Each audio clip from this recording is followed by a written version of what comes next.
Mr Speaker, I have previously personally congratulated the Honourable David Cunliffe on his elevation to Labor leadership, and I have now got the opportunity to publicly say to David Cunliffe, good luck for the ride you have ahead. And I say that with some reservation because within 48 hours it looks very much to us as if it's just another David, another day and another step to the left, as we see the disloyalty in the Labor caucus slowly beginning to foment. Mr Speaker, I was just looking across the House at the front bench and thinking, what's going to be different next Monday? What's going to change next Monday? At first I look at the Honourable Annette King and I think, no, you can't bring back Sir the man ban and get rid of Annette King. That just would not be compatible. Ms Ardern falls into the same category of protection. The man ban is on, therefore they survive on the front bench. Then you go across the other end, sir, and you look at Mr Twyford. And there is quite a dilemma in trying to assess what's going to happen, because we saw on TV one shot of him with Grant Robertson at his headquarters on Sunday, and then miraculously moments later he was in the shot with David Cunliffe in Auckland. So he's got a 50-50 chance of surviving. Then there is, of course, the inexplicable elevation of David Parker to the deputy leadership. We know what happened.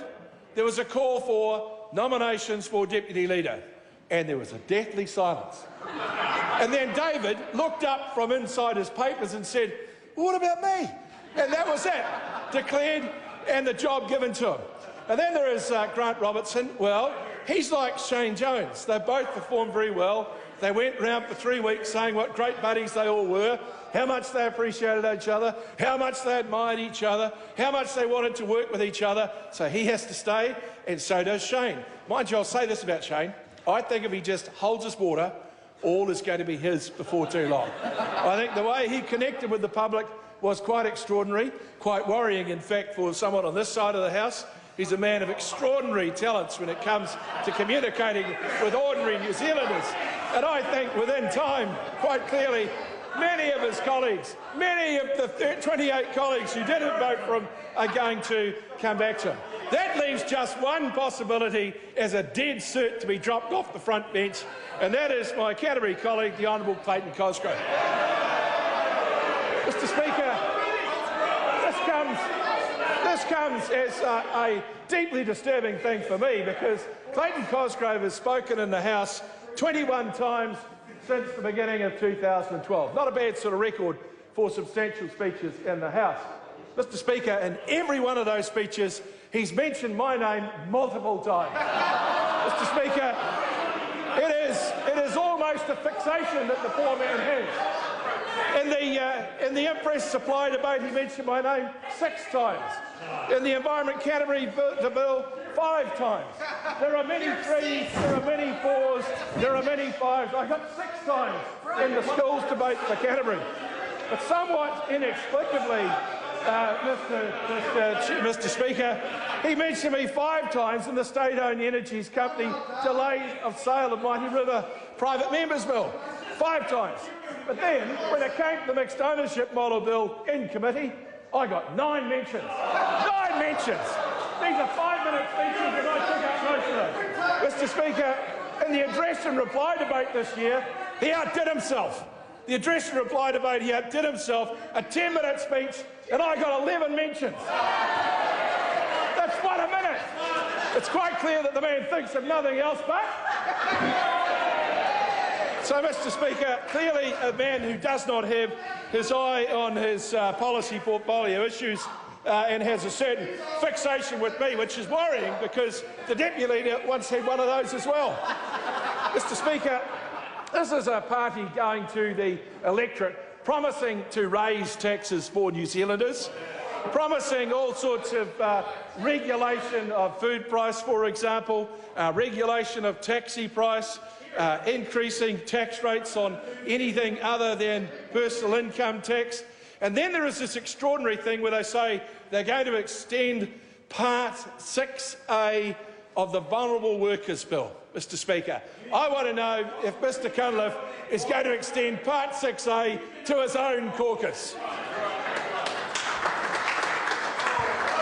Speaker. Order. Honourable David Cunliffe. Mr. Speaker, it's very, very interesting when the balloon rises to hear from Gerry Brownlee counting references to his good self in my colleagues' speeches, just to ensure he's been given the appropriate weighting.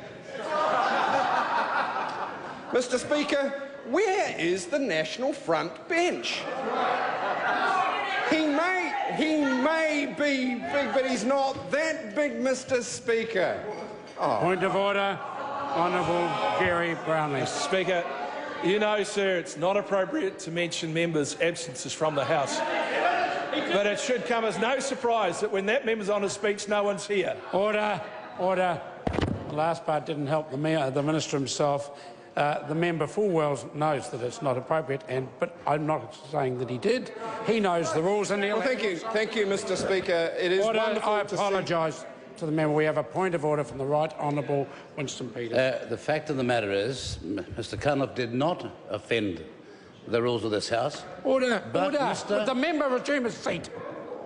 The member resume his seat. Who do you think you are?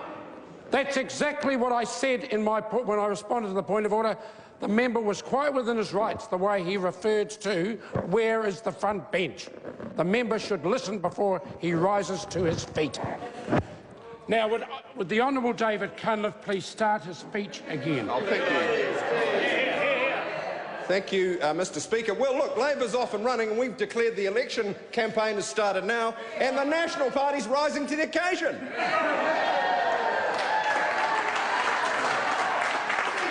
Look at them, such a bundle of energy. That's the A-team. If the cap fits, wear it, Mr. Speaker. Mr. Speaker, we are ready to run because this is actually a very serious debate between a Labor Party that's revved up and ready to go to protect jobs, grow the pie and close the gaps. And on that side, what have we got? Good old-fashioned crony capitalism. In the last week, we've seen handouts to Rio Tinto over the top of Treasury advice, personally orchestrated by the Prime Minister. We've seen Sky City, where the government has mortgaged proper process in order to protect a casino, and problem gambling is on the rise. We've seen the second biggest corporate bailout in New Zealand history with the Chorus deal at $600 million. Mr. Speaker, they can't have it both ways, sir. Either they got it terribly, terribly wrong and Kiwis aren't hooking up to their ultra-fast broadband, or they've just done another sleazy deal for their mates. But the one that cops it for me is Snapper. Something so humble as the mighty Slapper reveals what this national government is all about. Hail fellow, well met, has been laundered into good fellow, well kept.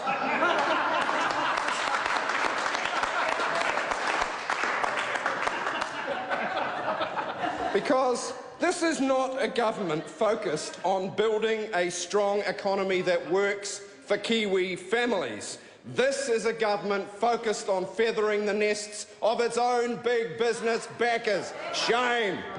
And there is Minister Bridges, the helium balloon with the perpetual grin, flying too high to the sun. How long will it take for the balloon to pop?